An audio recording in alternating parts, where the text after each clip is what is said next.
Hello everybody, তো এখানে দেখো ইউবানের জন্য আমি স্ন্যাক রেডি করছি। এখানে হচ্ছে ব্যাটারটা আর এই হচ্ছে সেই ছিলাগুলো। ছিলা বানাচ্ছি আজকে, এই ফার্স্ট টাইম ওর জন্য ছিলা বানাচ্ছি। তো এখানে আছে হচ্ছে গাজর, আলু আর হচ্ছে সুজি। আমি একটু বাইন্ডিং এর জন্য একটু আটা দিয়েছি, একটু একদম মানে 2 চামচ মতো। এই দেখো আজকে পাপার জন্য একটা নতুন থালা বের করলাম। এটা অনেকদিন আগে এনে রেখেছিলাম কিন্তু বার করা হয়নি, ওই একটাতেই দিচ্ছিলাম। তো ভাবলাম আজকে একটু নতুন দিই। এখানে এটাকে হাফ করে দিই, এতটা তো খাবে না ও। কি দিয়ে করি, গরম আছে এখনো।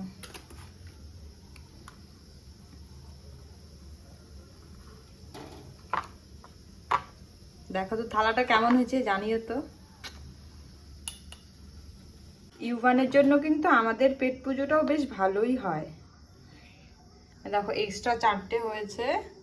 এটা মা দুটো খাবে, আমি দুটো খাবো সস দিয়ে। বাবাকে তো আর সস দেওয়া যাবে না, সেই জন্য দিইনি।